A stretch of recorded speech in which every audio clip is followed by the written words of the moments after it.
정신분석학의 근본 개념 읽었습니다. 이 책에선 소논문 책이에요. 1910년도부터 프로이트가 죽기 1년 전에 논문까지 포함하고 있어요. 이 프로이트는 쾌락이잖아요. 성본능. 그래서 이 시점부터 조금 이론이 좀 변해요. 그래서 저는 이 뒤에 이론으로 한번 찾아가 봤습니다. 본능이란 무엇인가? 이 정신과 육체 사이 경계선에 있는 개념이라고 얘기를 해요. 그렇기 때문에 외부에 있는 게 아니라 내부에서 발생하고 일시적으로 발생하는 게 아니라 지속적인 충격을 주는 힘이라고 표현을 하고 있었습니다. 그래서 피하기가 불가능하대요.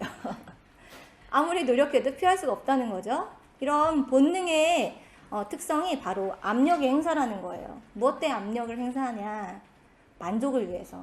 꿈의 해석에서 말했던 것처럼 소원 성취를 위해서, 만족하기 위해서 이 본능이 끊임없이 힘을 푸시한다고 얘기를 하고 있었습니다. 저희 오늘 질문은 프로이트가 말하는 반복강박이란 무엇인가? 이 정신분석하면 이 무의식 이론이죠. 아까 강의 들었듯이 무의식 이론인데 프로이트는 그 전제를 다 처음에 이 쾌락 원칙에 맞췄다는 거예요.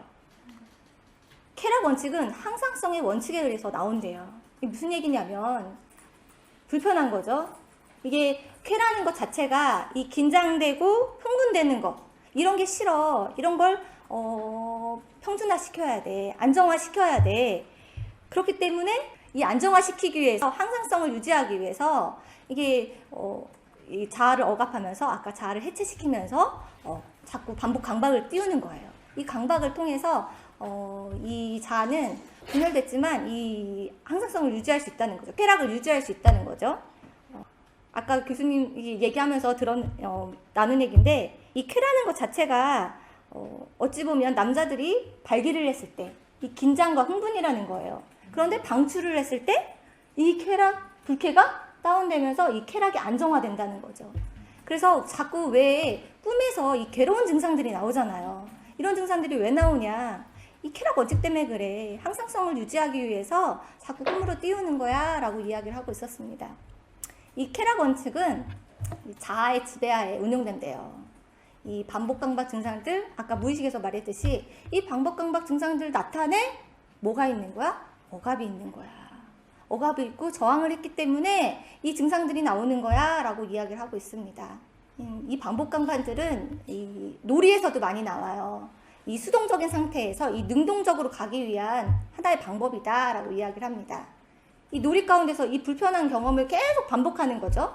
이것은 일정량 쾌락이 존재하기 때문에 이 놀이를 계속하는 것이다. 이 그림이 여기 왜 왔을까요? 자동차들이 쭉 세워져 있잖아요. 저희 아이가 어릴 때 한 두세 살 됐던 것 같아요. 계속 자동차만 가지면 장난감통에 자동차가 가득 있는데 계속 줄을 세워요. 계속 줄을 세우는데 저도 한강박 하잖아요. 이 줄 삐뚤어진 걸 못 보겠는 거예요. 여기 삐뚤어졌어요. 저 이거 찾으면서 삐뚤어졌어. 다시 이렇게 해주고 싶어 라는 이 불편감이 올라오는 거죠. 이 안정화를 찾기 위해서 이걸 다시 놔줬어요. 그 아이가 세운 것들을 제가 이렇게 좀 놔줬어요. 그랬더니 아이는 어떻게 하냐면 어떻게 아는지 분명히 안 볼 때 했거든요. 근데 귀신같이 알아요. 다시 돌려놓는 거예요. 그때는 몰랐어요. 주도하고 싶구나. 내 삶을 주도하고 싶구나. 이 수동적인 상태가 아니라 어릴 때 태어나면서부터 계속 수동적인 상태로 살다가 이제 주체의식이 올라오면서 정복하고 싶고 스스로 하고 싶고 능동성이 올라온 거죠. 그런데 이 무지한 엄마는 내 강박 때문에 그걸 다시 삐뚤어 세우고 이런 짓들을 했던 거예요.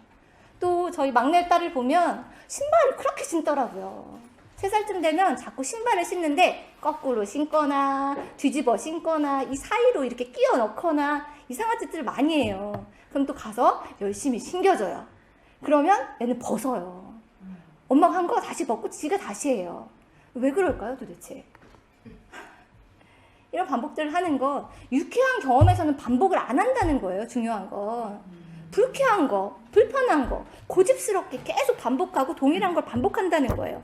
왜 그런가 보면 이 즐거운 감각에서는, 성격상 즐거운 감각에서는 추동력이 발동을 안 한대요. 그런데 이 즐겁지 않은 감각, 이럴 때는 추동력이 막 올라오면서 이 불쾌한 감각들을 변화시키고 방출하는 방향으로 계속 해야 되기 때문에 반복적으로 계속 한다는 거죠.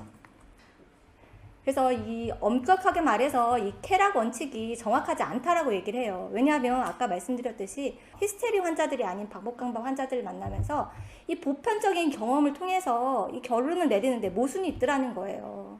이 다른 힘, 다른 환경, 이게 있더라는 거죠. 프로이트가 우리 한번 이렇게 생각해봐 라고 질문을 던져요.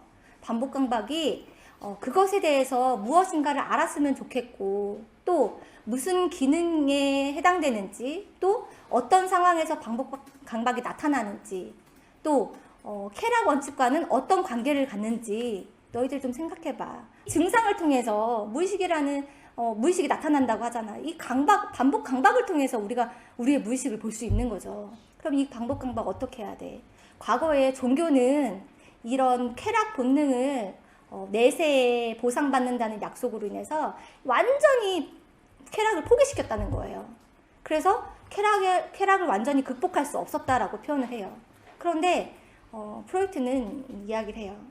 극복할 수 있는 일 학문이야. 바로 학문을 함을 통해서 이 반복 강박을 극복할 수 있어 라고 얘기를 합니다. 이 코아세 용어로 보상 구조에 집중하다 보니까 이 책이 보상 구조인 거죠. 이 그룹이 보상 구조고, 여기서 집중하다 보니까 나도 모르게 핸드폰도 놓고 와. 어떤 때 정말 문이 이만큼 열려 있었던 적도 있어요.